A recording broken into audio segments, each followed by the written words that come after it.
नमस्कार, मैं Manvendra Mukul, lecturer in physics, Patna से आप सभी का ऑनलाइन प्लेटफॉर्म डेली लर्न पर स्वागत करता हूं। Welcome you all on the online platform daily learn. हम लोग 100 घंटे का करीब एक कोर्स ला रहे हैं जेई मेन के लिए। फिजिक्स, केमिस्ट्री, मैथ तीनों में 100 आवर्स अप्रॉक्सीमेट हम लोग देने जा रहे हैं। 5-10 घंटे आगे पीछे हो सकते हैं। मैं आपको फिजिक्स पढ़ाऊंगा। फिजिक्स के डिस्कशन के क्रम में, फिजिक्स इंट्रोड्यूस करने क्रम में, क्योंकि समय का एक पाबंदी है, समय की सीमा है, इसलिए हम लोग बहुत डिटेल में नहीं पढ़ने जा रहे हैं। हर चैप्टर का बेसिक कंसेप्ट इंट्रोड्यूस करके हम लोग सीधे प्रॉब्लम्स पर आएंगे। मैं मान के चलूंगा बहुत छोटी छोटी बातें आपको पता है, उसको पढ़ाएंगे नहीं, जहाँ जरूरत पड़ेगी याद दिलाएंगे। आप रेगुलर क्लास करेंगे और जो प्रॉब्लम्स मैं कर रहा हूँ उसके अलावा आप एनसीईआरटी करेंगे। इसके अलावा पीछे से आए हुए एग्जाम के क्वेश्चन डिस्कस करेंगे, सॉल्व करेंगे। फिर हम लोग मिलेंगे, बात करेंगे और आपके प्रॉब्लम्स जो होंगे वो individually man to man discuss करके सॉल्व करने की कोशिश करेंगे। जैसा कि जानते हैं कि पहला चैप्टर जो है फिजिक्स में वो क्या होता है, मेजरमेंट, जिसका बहुत यूनिट एंड डायमेंशन से बात करते हैं। तो आज हम लोग मेजरमेंट को इंट्रोड्यूस करने जा रहे हैं। चलिए, मेजरमेंट में सबसे पहला जो प्रश्न उठता है कि what is the need of measurement, measurement की जरूरत क्यों पड़ती है। आपको पता है कि फिजिक्स जो है वह नेचर को एक्सप्लेन करता है। मनुष्य जो है हजारों वर्ष से नेचर को ऑब्जर्व करता रहा है। ऑब्जर्व करके कोई घटना जो है, प्राकृतिक घटना, नेचुरल फिनोमेना जो है, फिनोमेनन जो है, उसको एक्सप्लेन करने के लिए उसका ऑब्जर्वेशन करता है। उससे रिलेटेड जो है छोटे छोटे इंफॉर्मेशन को कलेक्ट करता है। उन इंफॉर्मेशन के बेसिस पर, उन डाटा के बेसिस पर लॉ, फॉर्मूला, जो भी नाम दें, लॉ तो बहुत आगे चल के होता है, एक फॉर्मूला या लॉ डेवलप करता है और उन लॉ को टेस्ट करने के लिए एक्सपेरिमेंट करते हैं हम लोग। उस एक्सपेरिमेंट के पूरा होने के लिए उस एक्सपेरिमेंट में आने वाले जो फिजिकल क्वांटिटीज हैं उनका करेक्ट मेजरमेंट होना जरूरी है। जैसे आप कोई भी एक्सपेरिमेंट कर रहे हैं, किसी भी घटना को व्याख्या कर रहे हैं, किसी भी घटना को एक्सप्लेन कर रहे हैं, जैसे हम लोग अर्थ के चारों तरफ मून के मोशन को एक्सप्लेन करने जा रहे हैं, तो उसके लिए न्यूटन ने लॉ दिया, उस लॉ को हम लोग टेस्ट करेंगे। और देखिए आज के दिन में we are in a position to launch artificial satellites. जैसे सैटेलाइट्स मूव करते हैं, नेचुरल सैटेलाइट, वैसे हम आर्टिफिशियल सैटेलाइट लॉन्च कर दिए हैं। तो निश्चित रूप से इस एक्सपेरिमेंट को पूरा करने में हमको उस एक्सपेरिमेंट में आने वाले फिजिकल क्वांटिटी का मेजरमेंट मस्ट है। तो मेजरमेंट तो आवश्यक है। इसीलिए बहुत लोगों ने कहा है कि physics is the science of measurement, या a physical quantity that which can be measured. जिस क्वांटिटी को आप मेजर नहीं कर सकते हैं, जैसे लव, हेट, अफेक्शन, तो आप कभी भी इनको फिजिकल क्वांटिटी के रूप में ट्रीट नहीं कर सकते हैं। तो this is the importance of measurement, कि बिना मेजरमेंट के जो मनुष्य का काम है to explain nature, to explore nature, nature की व्याख्या करके उसके बेसिस पर मनुष्य अपने वेलफेयर के लिए जो आउटपुट ऑब्टेन करता है, उसके लिए एक्सपेरिमेंट का होना मस्ट है। ओके, और एक्सपेरिमेंट के लिए मेजरमेंट जरूरी है। अब देखिए, आप दूसरा क्वेश्चन है कि how a physical quantity is measured, कैसे हम किसी क्वांटिटी को मेजर करते हैं। तो बहुत सिंपल है, आप घर में देखे होंगे, बहुत मैं लेमैन की भाषा में बात कर रहा हूं। यदि किसी के घर में गाय दूध देती है, तो गाय ने एक बाल्टी में, कंटेनर में दूध दिया, तो आप में से बहुत आदमी भीले से बिलोंग करते होंगे। आपके घर में बूढ़ी दादी जो होगी वो क्या करती होगी, एक ग्लास लाती होगी। शायद उसको नहीं पता है कि हम वॉल्यूम मेजर करने जा रहे हैं, but we are knowing that milk का वॉल्यूम मेजर होगा। वो माप का क्या लिखेगी, 20 ग्लास। यही मेजरमेंट उसने क्या किया, मिल्क के वॉल्यूम को मेजर करने के लिए, मिल्क के वॉल्यूम को मेजर करने के लिए वॉल्यूम के जैसा ही एक स्टैंडर्ड चुन लिया और उस स्टैंडर्ड के साथ कंपैरिजन किया मिल्क के वॉल्यूम को।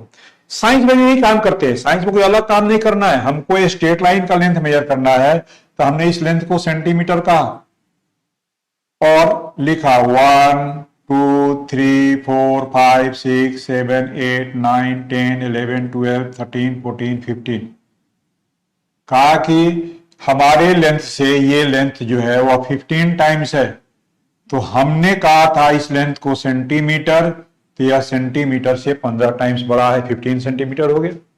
अब देखिए ये सेम काम किया गया, लेंथ को मेजर करने के लिए लेंथ जैसा है स्टैंडर्ड चुन लिया हमने।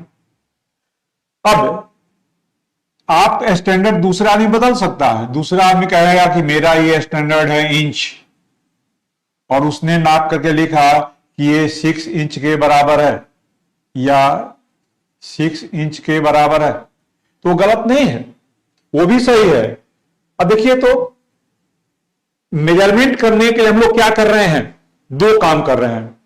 एक तो जैसी फिजिकल क्वांटिटी को मेजर करनी है उसके सिमिलर एक स्टैंडर्ड चुन रहे हैं। ऐसा नहीं है कि वॉल्यूम मेजर करेंगे तो इंच में करेंगे, लेंथ मेजर करेंगे तो ग्लास से करेंगे, जैसी क्वांटिटी वैसा ही स्टैंडर्ड। और दूसरा काम क्या किया हमने, दूसरा काम किया है कि उस स्टैंडर्ड के साथ क्वांटिटी को कंपेयर किया है। अब देखो कहीं भी कोई भी क्वांटिटी है उसके मैग्नीट्यूड को हम लोग कैसे लिख रहे हैं, मैग्नीट्यूड यदि Q हो तो Q बराबर क्या होगा, NU के फॉर्म में होगा। N क्या है, एक नंबर है, न्यूमेरिक, एक संख्या है। ये क्या बताता है, ये बता रहा है कि हमारी क्वांटिटी स्टैंडर्ड के तुलना में कंपैरिजन में कितना टाइम्स है। और U क्या है, U को ही हम लोग जो स्टैंडर्ड चुने हैं स्टैंडर्ड कह सकते हैं, या U हमारा क्या है, इसको एक नाम दिया गया है, यूनिट कहते हैं। अब देखिए ये स्टैंडर्ड या यूनिट जो है चुनने वाले के मन पर निर्भर करता है। आप यदि यूनिट बदल देंगे तो क्या बदलेगा, न्यूमेरिकल वैल्यू बदल जाएगा, क्वांटिटी नहीं बदलेगा। एक आदमी ने यूनिट रखा U1, दूसरे यूनिट रखा U2, तो एक के लिए न्यूमेरिकल वैल्यू आया N1, दूसरे के लिए आया N2, तो मैग्नीट्यूड को कैसे लिखेंगे हम लोग, Q = N1 U1 या NT U2। तो एक इंपॉर्टेंट रिलेशन है, इसको आप याद रखेंगे। किसी भी क्वांटिटी का मैग्नीट्यूड Q ये बराबर होता है N1 U1 या ये बराबर होगा N2 U2 के। ये इंपॉर्टेंट रिलेशन है, इसका यूज हम लोग करेंगे आगे चल के, ठीक है। ओके, आगे बढ़ा जाए। अब निश्चित रूप से एक U आया है, यूनिट कहेंगे किसे हम लोग। तो किसी फिजिकल क्वांटिटी को मेजर करने के लिए हमने क्या किया था, उसके सिमिलर एक स्टैंडर्ड चुना था, और स्टैंडर्ड जो चुना था उसी के टर्म्स में क्वांटिटी को हम एक्सप्रेस करते हैं। जो स्टैंडर्ड हमने चुना है उसी स्टैंडर्ड को क्या कहते हैं हम लोग, यूनिट कहते हैं। Standard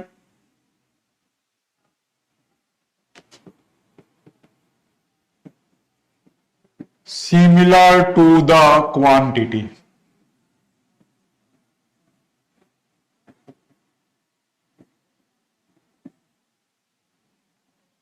in terms of which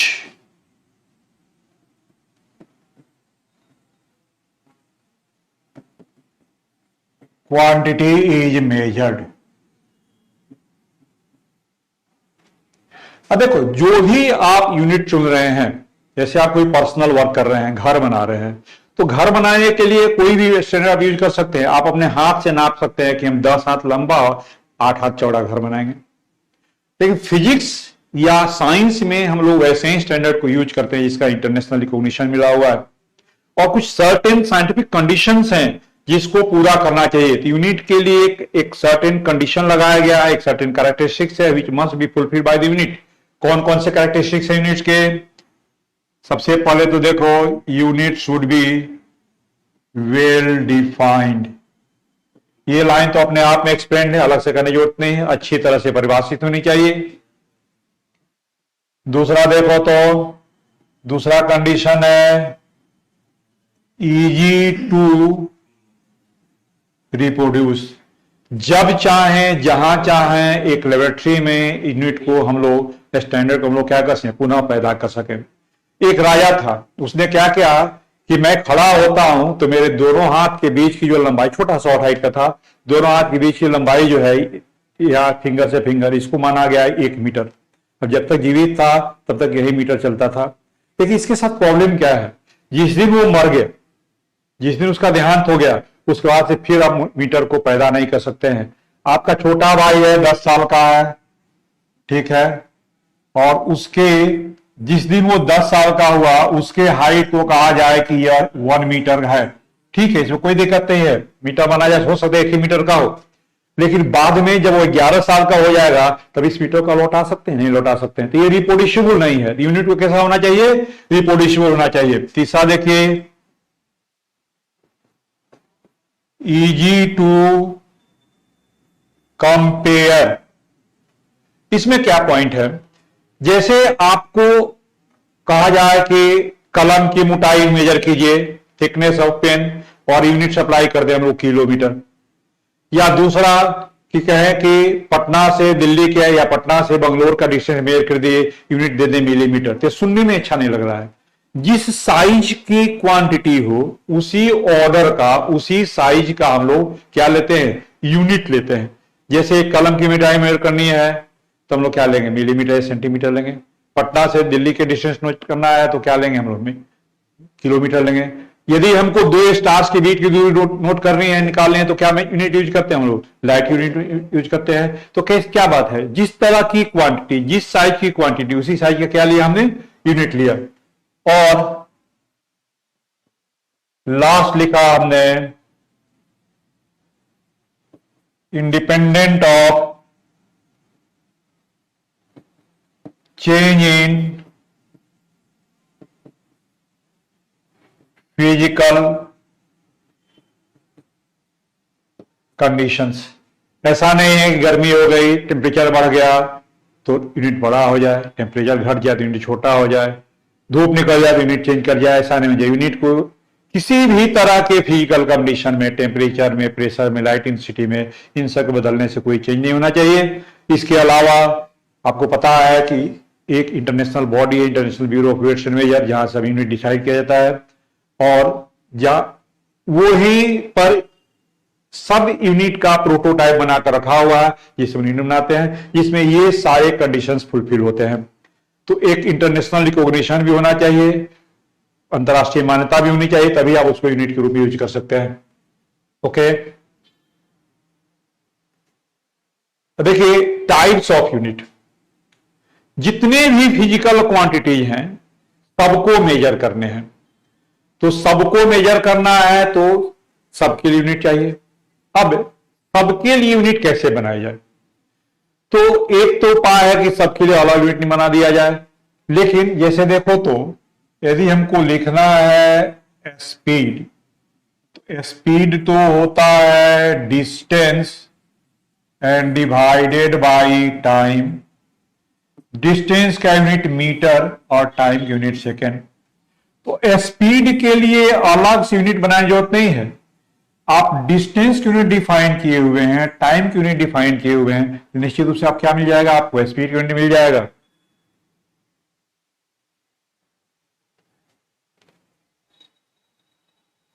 okay, करते क्या है हम लोग? कुछ सर्टेन फिजिकल क्वांटिटीज को सेलेक्ट करते हैं जिसके डिफिनीशंस दूसरे पर बेस्ड नहीं हो, उनको फंडामेंटल क्वांटिटीज कहते हैं। कुछ सर्टेन फिजिकल क्वांटिटी सेलेक्ट करते हैं जिनके डिफिनेशन दूसरे पर बेस्ड नहीं, उसको फंडामेंटल क्वांटिटी कहते हैं, और उनके यूनिट्स को फंडामेंटल यूनिट्स कहते हैं। तो यूनिट्स के 2 टाइप हैं। पहला क्या है? Fundamental units. अब देखो, फंडामेंटल चुनने में आपको एक ख्याल रखना होगा। क्या ख्याल रखना होगा? नंबर ऑफ फंडामेंटल यूनिट्स, ये क्या होना चाहिए? मिनिमम होना चाहिए। लेकिन क्या सिर्फ मीटर और सेकंड से हम लोग पूरे फिजिक्स को डिफाइन कर सकते हैं? नहीं कर सकते हैं। तो पूरे मैकेनिक्स को डिफाइन करने के लिए क्या चाहिए हमको? किलोग्राम, मीटर, सेकंड चाहिए। पूरे मैकेनिक्स को डिफाइन करने के लिए किलोग्राम, मीटर और सेकंड चाहिए हम लोगों को। तो पहला तो हमने कहा कि मिनिमम होना चाहिए, और दूसरा क्या होना चाहिए? सफिशिएंट होना चाहिए। इतना होना चाहिए कि बाकी सभी फिजिक्स के क्वांटिटी जो है इनके द्वारा डिफाइन हो सके। और आपको पता है कि मैकेनिक्स में हमने फंडामेंटल यूनिट्स किसको माना है? किलोग्राम मीटर सेकेंड के लिए माना है। आगे में बात करेंगे हम लोग कि जब हम लोग ऐसा यूनिट इंट्रोड्यूस किए तो कंप्लीट डिस्क्रिप्शन के लिए हमने इसकी संख्या क्या किया दी? बढ़ा दी। और एक चीज और है,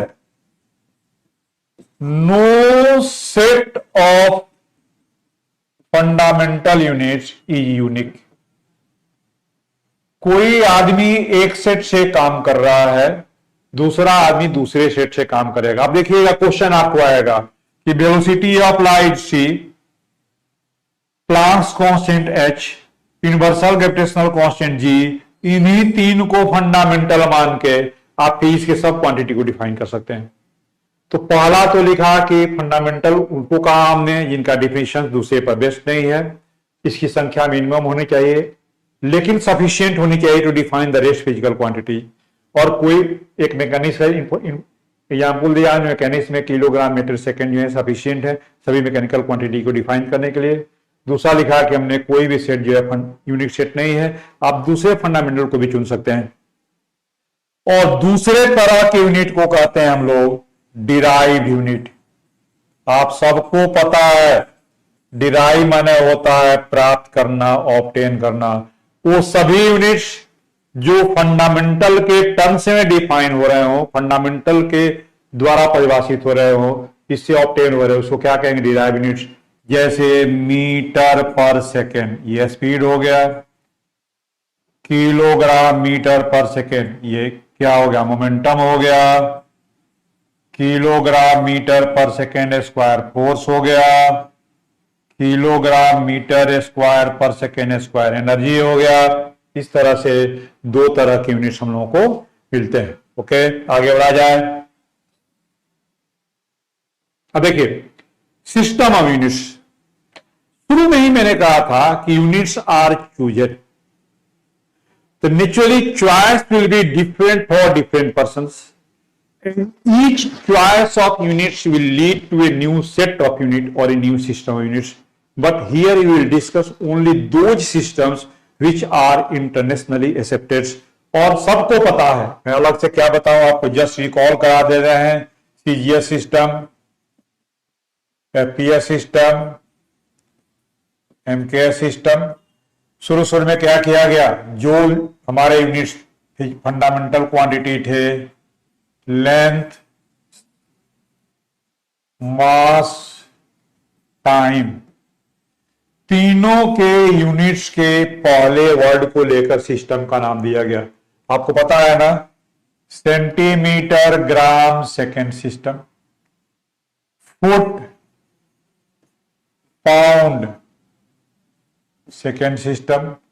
क्योंकि ये बहुत छोटा होता है तो प्रैक्टिकल यूनिट के लिए मीटर, किलोग्राम, सेकेंड सिस्टम। इसके साथ एक समस्या आती है। मैकेनिक्स में तो कोई समस्या नहीं है, थोड़ा बहुत कैलकुलेशन में अंतर पड़ता है, लेकिन आप जब इलेक्ट्रोडायनेमिक्स में जाओगे तो every quantity define on the basis of two ways. एक तो है इलेक्ट्रोस्टैटिक्स मेथड के द्वारा कूलम्ब्स लॉ के बेसिस पर, और दूसरा आप जाओगे वहां पर करंट के टर्म से डिफिनेशन देता है। तो एक ही सिस्टम में एक ही क्वांटिटी के लिए दो दो यूनिट मिलते हैं। उन प्रॉब्लम्स को हम लोग अभी इंट्रोड्यूस नहीं कर सकते हैं, क्योंकि उसको समझने के लिए आपको पूरा इलेक्ट्रोडायनेमिक्स पढ़ना होगा, जो कि बीएससी ऑनर्स से पढ़ाया जाता है। लेकिन बस फील कीजिए कि चूंकि एक ही क्वांटिटी का एक ही सिस्टम में दो यूनिट मिलते हैं, इसलिए इस प्रॉब्लम को सॉल्व करने के लिए, दूर करने के लिए बहुत दिन तक काम चला। 1922-25 में ही लोग काम करना शुरू कर दिए थे। फाइनली 1959-60 में जाकर इंटरनेशनल मीट में डिसीजन लिया गया कि हम लोग एक नया सिस्टम ही डिफाइन कर दें, जो कि फिजिक्स के हर ब्रांच के लिए आ जाए। और उसको क्या कहा गया? इंटरनेशनल सिस्टम यूनिट्स, जो कि फ्रेंच वर्ड है, और फ्रेंच में सिस्टम डी इंटरनेशनल कहते हैं उसको हम लोग। और उसमें उसको क्या नाम दिया गया? एसआई यूनिट शॉर्ट में कहते हैं। बाकी तीन तो मैकेनिक्स के लिए ले लिए गए, नाम लिखना मैं जरूरी भी नहीं समझता हूं। लेंथ के लिए क्या होता है? मीटर, मास के लिए किलोग्राम, टाइम के लिए सेकेंड। तीन के बाद चौथा लिया गया टेम्परेचर, केल्विन। पांचवा लिया गया लाइट की इंटेंसिटी, लुमिनस इंटेंसिटी को कहते हैं हम लोग कैंडेला। छठा लिया गया इलेक्ट्रिक करंट को बेसिक माना गया, ठीक है, और करंट जो है उसके यूनिट को माना गया एम्पियर। लास्ट में एक अमाउंट ऑफ सब्सटेंस लिया गया, अमाउंट ऑफ सब्सटेंस का यूनिट क्या होता है, मोल। प्लस दो ऑक्सिलरी यूनिट्स बनाए गए, एक एंगल के लिए रेडियन और सॉलिड एंगल के लिए एसटी रेडियन, ठीक है। इसके अलावा मैं कोई बात नहीं करूंगा, सबका सिंबल्स याद रखिए आप, ठीक है। सबके सिंबल्स के अलावा ये कुछ एनसीईआरटी पढ़िएगा, पीछे पेंडिंग से दिया गया है कि कोमा कहाँ देंगे। जैसे मीटर को एम से लिखेंगे, किलो को के से लिखेंगे, ठीक है, किलोमीटर को के एम से लिखेंगे। अब गलती से आप के एम नहीं लिख दी, ये मिस्टेक है। दिस के इज फॉर केल्विन, कैपिटल के केल्विन के लिए है। दो प्रेफिक्स यूज नहीं करते हैं, प्रेफिक्स जानते हैं, deci, centi, milli, micro, nano, pico, femto, या deca, hecto, kilo, mega, giga, tera, peta, exa, ठीक है। तो डबल प्रेफिक्स नहीं यूज करेंगे, जैसे किलो हेक्टा ग्राम नहीं लिखेंगे, ये गलत है, एक ही प्रेफिक्स यूज करते हैं, ठीक है। ये छोटी छोटी चीजें हैं, धीरे धीरे आपको मालूम ही है, जस्ट हमने रिकॉल करा दिया। जो एक्चुअल में क्वेश्चंस आएंगे वो आएंगे डायमेंशन पर, ठीक है। अब देखिए कोई भी फिजिकल क्वांटिटी जो है, डायमेंशन का क्या अर्थ होता है, तो क्वांटिटी को डिफाइन करने के लिए, जैसे हमने लिखा मोमेंटम, बहुत सिंपल एग्जाम्पल है। मोमेंटम को कैसे डिफाइन करेंगे हम लोग, मास मल्टीप्लाइड बाय वेलोसिटी। ये हो गया मास इंटू वेलोसिटी, क्या होगा, displacement and divided by time. और एक कन्वेंशन बनाया गया कि मास को m से डिनोट कर दें, डिस्प्लेसमेंट तो डिस्टेंस है l से, टाइम को t से। ये देखो ध्यान से, ये आ गया m का पावर 1, n का पावर 1 और t का पावर -1। तो एक फिजिकल क्वांटिटी को डिफाइन करने के लिए फंडामेंटल को सर्टेन पावर्स दिया गया है, उन्हीं पावर्स को उस क्वांटिटी का डायमेंशन कहते हैं। किसी भी फिजिकल क्वांटिटी को डिफाइन करने के लिए फंडामेंटल क्वांटिटी को जिस पावर से रेज करते हैं उस पावर को क्या कहते हैं, हम लोग डायमेंशन कहते हैं। जैसे मास का पावर 1, लेंथ का पावर 1, टाइम का पावर -1, तो लिखेंगे 1 1 -1 is the dimension of momentum. Clear है सबको कि किसी फिजिकल क्वांटिटी को डिफाइन करने के लिए फंडामेंटल क्वांटिटी को जितना पावर से रेज किया, हमने उस पावर को, उस क्वांटिटी का क्या नाम देते हैं हम लोग, डायमेंशन कहते हैं। एक दूसरा टर्म भी आता है डायमेंशनल फॉर्मूला। तो जैसे मोमेंटम को लिखा हमने और कहा कि 1 1 -1 ये डायमेंशन है, और पूरा लिख दे हम लोग m का पावर 1, n का पावर 1, t का पावर -1। यह एक एक्सप्रेशन है, हिंदी में व्यंजक कहते हैं हम लोग। इस एक्सप्रेशन को फिजिकल क्वांटिटी का डायमेंशनल फॉर्मूला कहा जाता है। पावर्स को डायमेंशन कहेंगे, एक्सप्रेशन को क्या कहेंगे हम लोग, डायमेंशनल फॉर्मूला नाम देंगे। दोनों मंत्र क्लियर हो गया। काम आपको सेम करना है, डायमेंशन निकालना है, डायमेंशनल फॉर्मूला निकालना है। दोनों के लिए आपको क्या करना होगा, पावर ही डिफाइन करना है। लेकिन लिखने का भी बदल गया। जब तक 1 1 -1 सिर्फ पावर ले रहे थे तब डायमेंशन कर रहे थे, और पूरा एक्सप्रेशन लिख दिया था, क्या कर दिया हमने, डायमेंशनल फॉर्मूला नाम दे दिया। अब आगे देखिए एक तीसरा टर्म आया डायमेंशनल इक्वेशन। जैसे ऐसे लिख रहे हम लोग, अब एक तरफ क्वांटिटी ले लें हम लोग मोमेंटम, और दूसरी तरफ फॉर्मूला ले लें m1 l1 t -1। अब ये जो एक इक्वेशन मिला हम लोगों को, जिसमें इक्वेट किया हमने किसको, क्वांटिटी को विथ इस डायमेंशनल फॉर्मूला, इस इक्वेशन को क्या कहेंगे हम लोग, dimensional equation. The relation which is obtained by equating a physical quantity with its dimensional formula is called dimensional equation of the quantity. तो ये क्लियर है, 1 1 -1 ये डायमेंशन हो गया मोमेंटम का। m1 l1 t -1 ये क्या हो गया, डायमेंशनल फॉर्मूला हो गया और ये क्या हो गया, डायमेंशनल इक्वेशन हो गया। तीनों बेसिक डिफरेंस क्लियर है सबको। हालांकि काम तीनों लिखना हो, इक्वेशन लिखना हो या फॉर्मूला लिखना हो या डायमेंशन निकालना हो, काम तो अब नहीं करना होगा, पावर निकालना होगा। अब देखिए पावर 1 नहीं शो करते हम लोग, जैसे m का पावर 1 न लिखकर क्या लिखेंगे हम लोग, सीधे m लिखेंगे। ये किसी भी चीज को कोई पावर नहीं दिया गया तो पावर 1 होता है। और कहीं कोई पावर 0 आ रहा है तो उसके बदले क्या हो जाएगा, 1 आ जाएगा। उस क्वांटिटी को समाप्त कर देंगे हम लोग। तो पावर 0 लिखने की जरूरत नहीं है और 1 पावर लिखने की जरूरत नहीं है। पावर 0 का आप सब लोग जानते हैं क्या होता है, समाप्त हो गया ये। और 1 पावर जो है वो लिखिए नहीं लिखिए, 1 पावर मान के चलते हैं हम लोग। अब डायमेंशनल फॉर्मूला ऑफ सब इंपॉर्टेंट फिजिकल क्वांटिटी। देखो इस पार्ट में तो लंबा चौड़ा लिस्ट है, क्योंकि आप सब लोग जेईई मेन के लिए तैयारी कर रहे हैं, इसलिए मैं मान चलता हूं कि सभी फिजिकल क्वांटिटी का डिफिनीशन बेसिक फॉर्मूला आपको पता है। मैं सिर्फ 5-6 क्वांटिटी को रिकॉल कराऊंगा ताकि हम लोगों को, और आपका काम है यदि याद नहीं है तो धीरे धीरे प्रैक्टिस करके सबको याद कीजिए, तभी प्रॉब्लम बना पाइएगा आप। जैसे आपको कहा जाए कि फोर्स का निकालो तो सिंपल है, मास इनटू एक्सेलेरेशन। मास का m और एक्सेलेरेशन होता है displacement by time, LT power -2। उसी तरह से वर्क, एनर्जी, ये सब का क्या होगा, फोर्स इनटू डिस्प्लेसमेंट, ये आ जाएगा mL/T-2। एंगुलर मोमेंटम,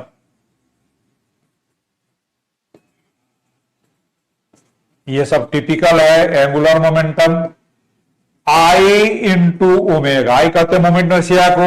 अब मोमेंट इनर्शिया कितना होता है, मास इंटू डिस्टेंस स्क्वायर। और ओमेगा क्या हो, एंगल बाय टाइम। एंगल का कोई डायमेंशन नहीं होता है, T का पावर -1। और फिर आपको पता है प्लैंक्स कांस्टेंट, आपको पता है ना कि प्लैंक्स कांस्टेंट का भी ये E बराबर h न्यू फॉर्मूला से निकालते हैं या h बराबर E बाई न्यू से निकालते हैं, वैल्यू लीजिएगा इसके बराबर आ जाएगा। इस तरह से आप निकाल सकते हैं। फिर आप देखो ग्रेविटेशनल कांस्टेंट G, ये कहां आता है, ये फोर्स का फॉर्मूला है G m1m2 by r square. F कितना हो जाए, G किसके बराबर हो जाएगा, FR square and divided by m1 m2। F is mLT-2, R square is L2। ये हो गया m1 m2 is m2, m power -1 L3 T power -2। इस तरह से आप यूनिवर्सल ग्रेविटेशनल कांस्टेंट निकाल सकते हैं। बस इसके बाद में एक चीज बता के इसको समाप्त करूंगा। ये सब मास लेंथ टाइम तभी तक आता है जब तक आप कहां पर काम कर रहे हैं, मैकेनिक्स में काम कर रहे हैं। जैसे ही आप हीट में आई कीजिएगा, आपको मास लेंथ टाइम के अलावा टेम्परेचर एक चौथा फंडामेंटल आएगा। इस सब में आप मान चलिए K का पावर 0 आ रहा है, इलेक्ट्रिक करंट का पावर 0 आ रहा है, ठीक है, लुमिनस इंटेंसिटी का पावर 0 आ रहा है। देखिए यहां पर K का पावर 0 नहीं आएगा, एक क्वांटिटी आ जाएगी। और आप इलेक्ट्रिसिटी मेटीरियल में जा रहे हैं तो वहां पर क्या आएगा, मास आएगा, लेंथ आएगा, टाइम आएगा और एक करंट आएगा जिसको हम एम्पियर के से डिनोट करते हैं। एक दो मैं करके दिखाता हूं इलेक्ट्रिसिटी मेंटेन का। जैसे देखो ये आपको कोई भी ले लीजिए, करंट का आई का यूनिट क्या है, ये तो फंडामेंटल है, ये फंडामेंटल है, बेसिक माना। इसका डायमेंशन कैसे लिखेंगे, ऐसे। अब चार्ज को डिफाइन करना है तो Q बराबर I इंटू टी होता है, डायमेंशन कैसे लिखेंगे, T करंट का ही। अब चार्ज का मालूम हो गया तो मान लो हमको निकालना है परमिटिविटी का। फॉर्मूला क्या है, फोर्स बराबर 1/4 pi epsilon Q1 Q2 by r square. Epsilon कितना हो जाएगा? Q1 Q2 by 4 pi r square. Q1 Q2 is T2A2, दोनों चार्ज है, 4 पाई डायमेंशनलेस। F जो है ये क्या होता है? F बराबर होता है mL T⁻², और आर स्क्वायर एल स्क्वायर। क्या मिल गया बोलो तो?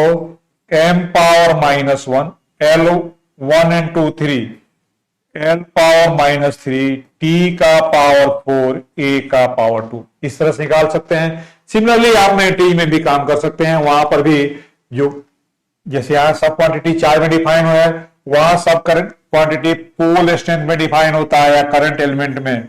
और पोल स्ट्रेंथ को कैसे लिखते हैं हम लोग? I delta L. डायमेंशन क्या हो जाएगा? LA के बराबर होगा। और इसके द्वारा आप सारी क्वांटिटी को डिफाइन कर रहे हैं।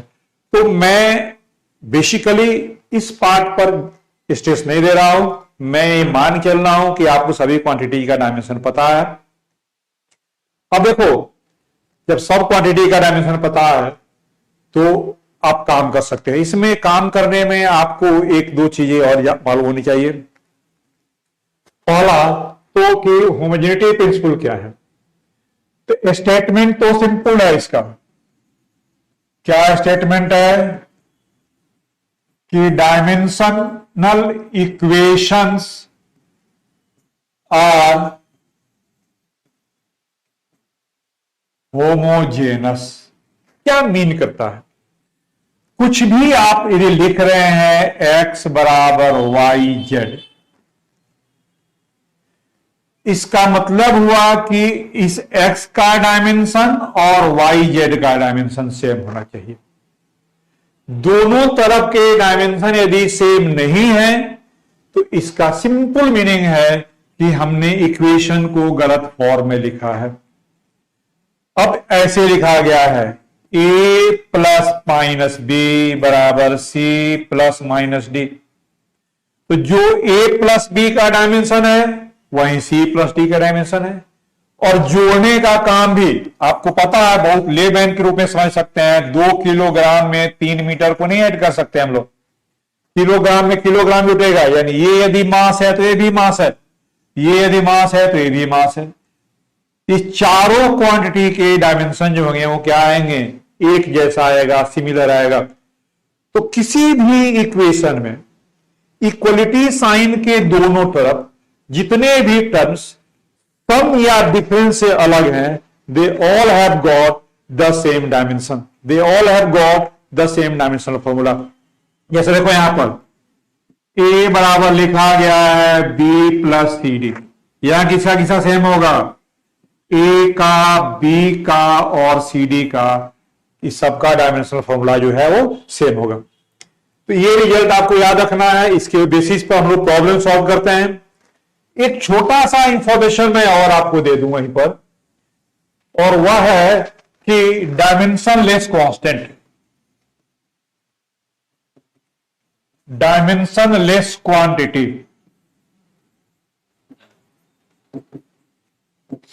डायमेंशनलेस का मतलब क्या हुआ?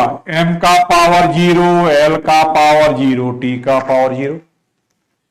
तो जितने भी न्यूमेरिकल कांस्टेंट्स हैं 2 पाई e, ये सब डायमेंशनलेस होंगे। रेशियो साइन थीटा, ऐसे न्यूमेरिकल वैल्यू आता है इसका, कोई भी ट्यूबुलर फंक्शन हो, या साइन थीटा के बाद आप देखो तो जैसे रिलेटिव परमिएबिलिटी, रिलेटिव परमिटिविटी, या डायरेक्टिव कांस्टेंट कहते हैं कि रिलेटिव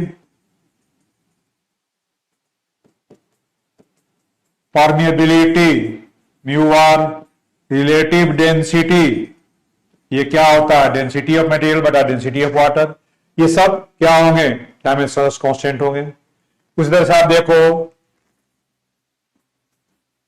कोएफिशिएंट ऑफ फ्रिक्शन, याद है कोएफिशिएंट ऑफ फ्रिक्शन क्या होता है?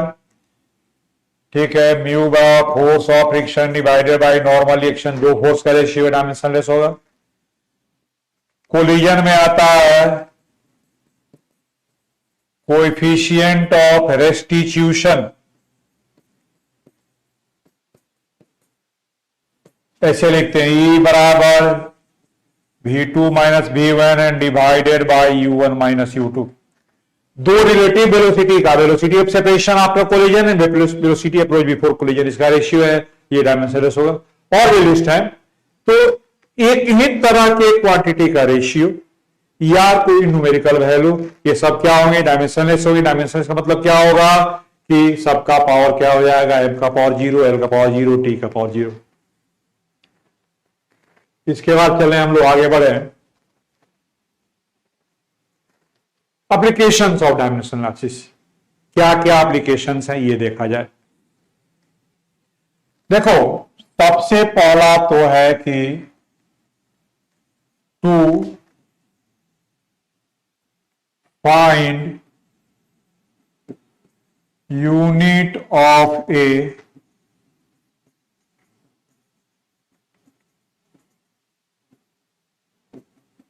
Physical quantity.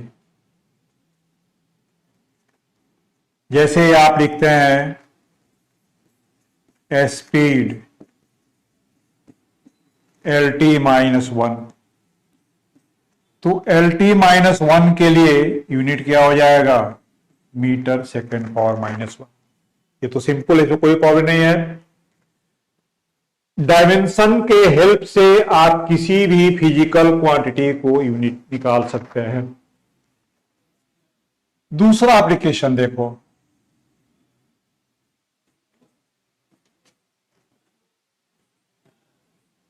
To check the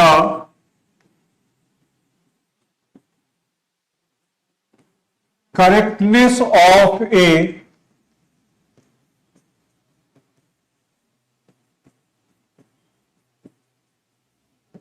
physical relation. देखो, कोई भी इक्वेशन लिखे हम लोग, S is equal to UT plus half AT square, तीन टर्म हो गए जो एडिशन या सेपरेशन से अलग है। S आया डिस्टेंस के लिए, ये क्या होगा, L, U into T, U is velocity, LT power minus 1 into T L, और half AT square, half he dimensionless, A acceleration, LT power minus 2 into T2, ये हो गया L। तो चूंकि इस इक्वेशन में आने वाले तीनों टर्म के डायमेंशनल फॉर्मूला सेम है, डायमेंशन सेम है, इक्वेशन क्या हो गया, करेक्ट माना जाएगा। लेकिन वही मैंने ये लिख दिया, VA स्क्वायर बराबर US square plus 2AS, 2A square S। मुझे नहीं पता, हो सकता आपको मालूम है, मुझे नहीं पता है कि ये सही कि गलत है, और ये सही है या गलत है इसका जांच टेस्ट कर लीजिए। तो V स्क्वायर माने वेलोसिटी का square, LT power minus 1 power 2, ये क्या हो गया, L2T minus 2, U square is velocity square, L2T minus 2, 2A square S, A square acceleration, LT power minus 2 power 2 into SL, ये क्या हो गया, LQT पावर माइनस 4। अब देखो तो आपके सामने जो इक्वेशन लिखा हुआ है उसमें तीन टर्म्स हैं, लेकिन तीनों टर्म्स के डायमेंशनल फॉर्मूला सेम नहीं है। तो आप आंख बंद करके कह सकते हैं कि यह इक्वेशन क्या है, इनकरेक्ट है। पहला इक्वेशन करेक्ट है, दूसरा इक्वेशन क्या है, इनकरेक्ट है। क्लियर है सबको।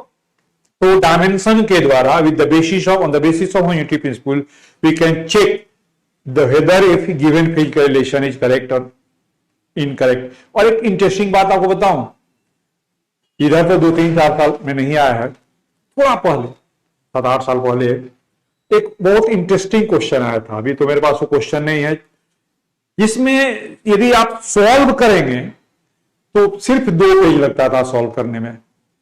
ऑब्जेक्टिव क्वेश्चन था, लेकिन उसमें आपको दूंगा क्वेश्चन, उसको on the basis of dimension बनाए। सिर्फ 4 चॉइस था, देख लेना था कौन से इक्वेशन डायमेंशनली करेक्ट है और उसके बेसिस पर हम लोग उसका आंसर निकाल सकते थे। तो डायमेंशन के द्वारा हम लोग किसी क्वेश्चन को, ऑब्जेक्टिव क्वेश्चन को सॉल्व करके दे सकते हैं। नॉर्मली क्या होता है, 4 चॉइस में एक ही चॉइस डायमेंशनली करेक्ट है, बाकी इनकरेक्ट है, इसलिए आपको वही आंसर होगा, बाकी सॉल्व करने की बनाने की जरूरत भी नहीं अलग से उस न्यूमेरिकल प्रॉब्लम को। ओके, ये तो हो गया सेकेंड एप्लीकेशन। अब देखो थर्ड एप्लीकेशन, तीसरा है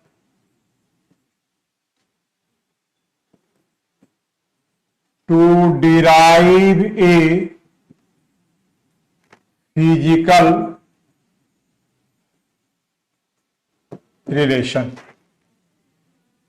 किसी भी फिजिकल रिलेशन को आप चाहें तो on the basis of derive कर सकते हैं।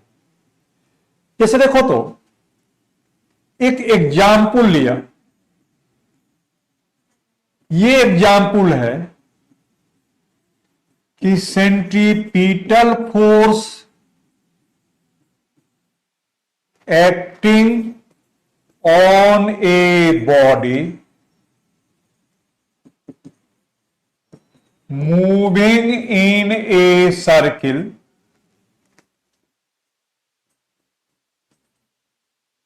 depends upon mass of body, velocity and radius of path। ये तो मालूम होना चाहिए। हमारे दी गई फिजिकल क्वांटिटी का डिपेंडेंस किन किन पैरामीटर्स पर, ये बेसिक हमको मालूम होना चाहिए। इन 3 पैरामीटर्स पर ये सेंटीमीटर फोर्स डिपेंड कर रहा है। मेरा काम है कि एक डायमेंशन के मेथड से इसके लिए एक रिलेशन बनाना कि एक्चुअल में सेंटीमीटर फोर्स का फॉर्मूला क्या होगा, रिलेशन क्या होगा। चलिए स्टार्ट करते हैं हम लोग इसको सॉल्व करने का।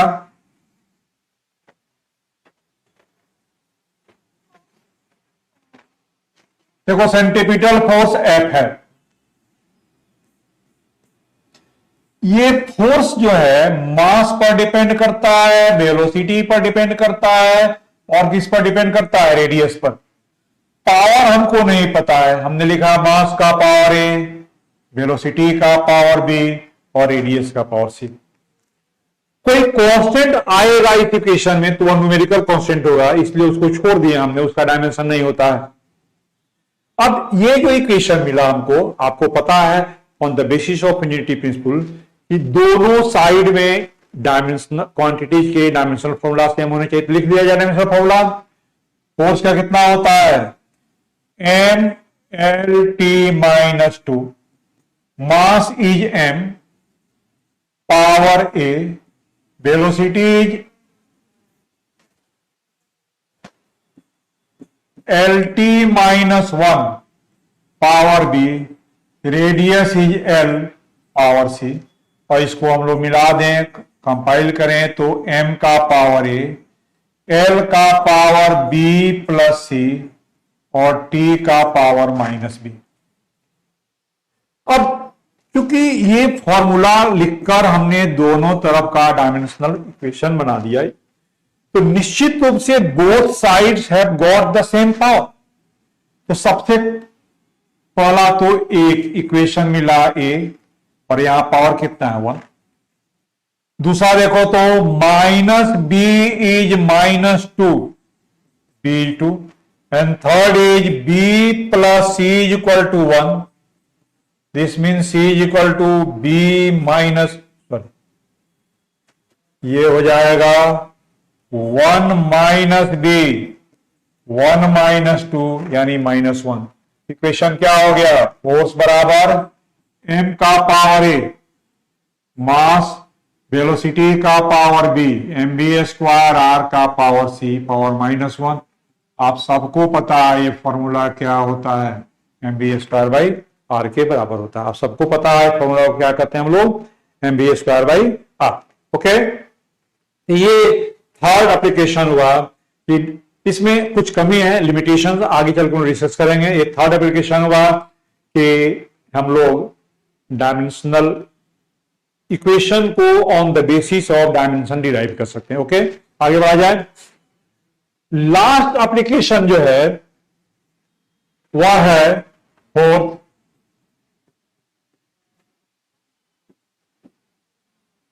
टू चेंज ए क्वांटिटी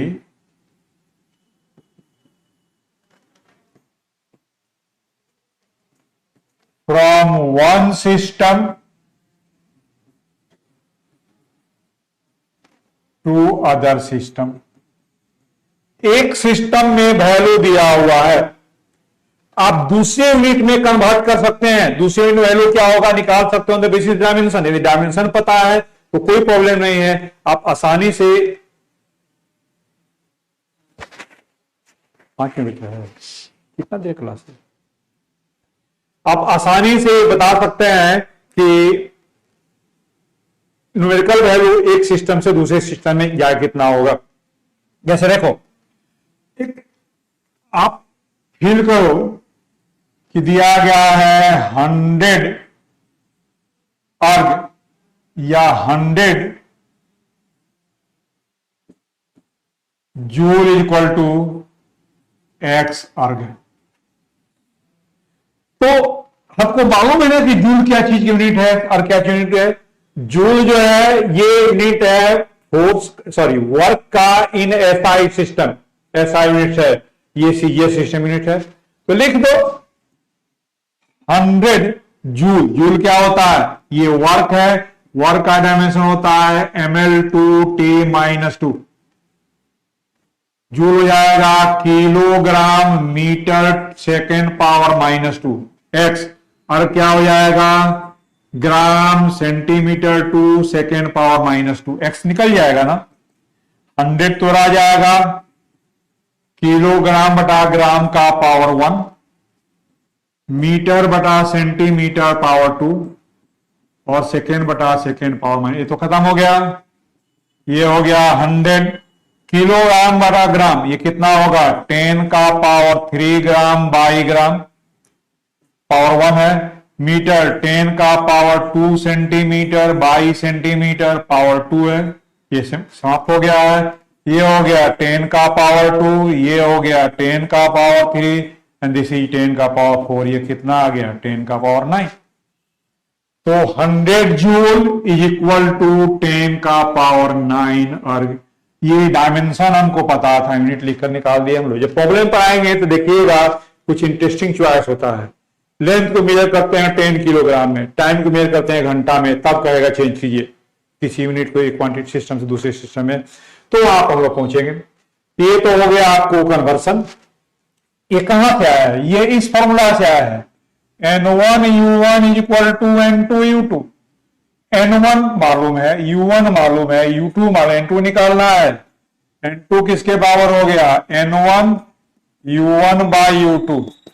अब ये हो गया N1, डायमेंशन के फॉर्म में लिखोगे यूनिट, यदि मास का है पहले सिस्टम में M1 दूसरे सिस्टम में 2, तो power A L1 by L2 का पावर B, और ये हो जाएगा T1 बाई T2 का पावर C।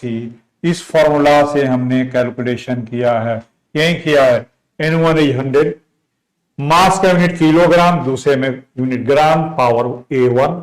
मास का यूनिट मीटर, दूसरे सिस्टम में centimetre, power 2। Mass unit second, दूसरे सिस्टम में सेकेंड, पावर कितना हो गया -2। देखो लास्ट पार्ट पर हो जा रहे हैं,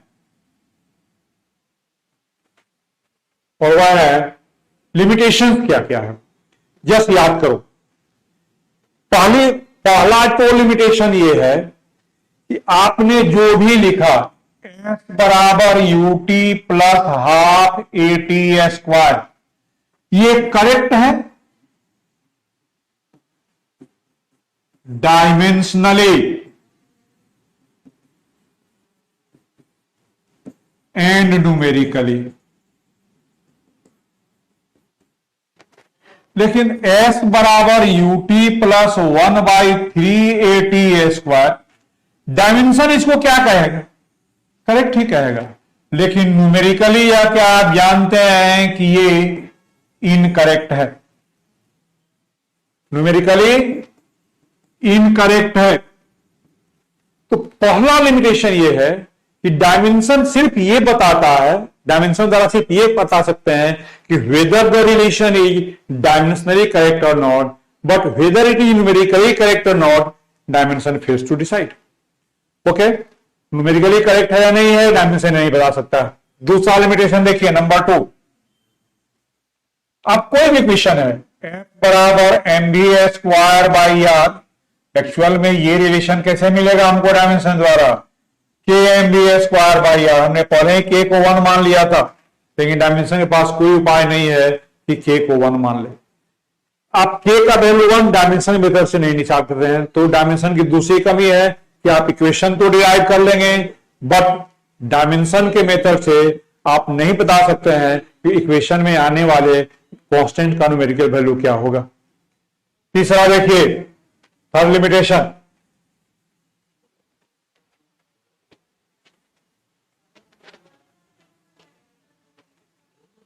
किसी इक्वेशन में न्यूमेरिकल फंक्शन आ रहा हो, लॉगरिथमिक फंक्शन आ रहा हो, एक्सपोनेंशियल फंक्शन आ रहा हो, तो उसका डेरिवेशन डायमेंशन के मेथड से पॉसिबल नहीं है।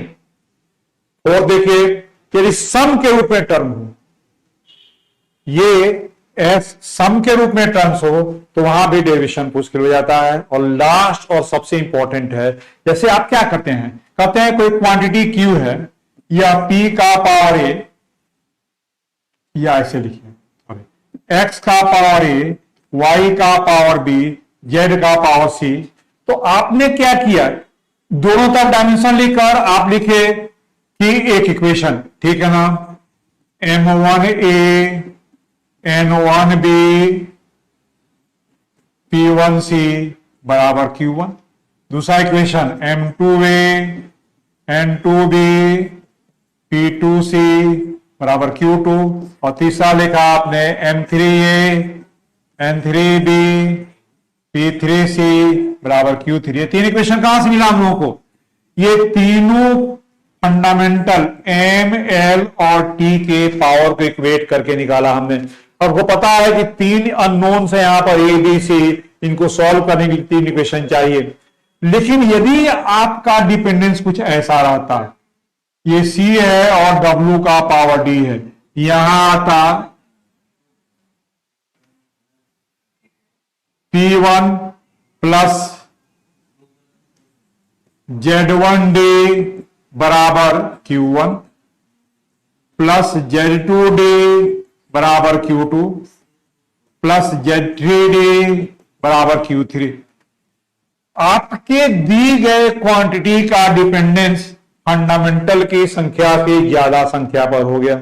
इक्वेशन तो आपको तीन ही मिलेगा और अननोन कितने हो गए, 4, तो इसका डेरिवेशन पॉसिबल नहीं है डायमेंशन मेथड से। तो if the parameters on which the given quantity depends are more than the number of fundamental quantities, then we cannot derive a relation in equation for that physical quantity on the basis of dimension।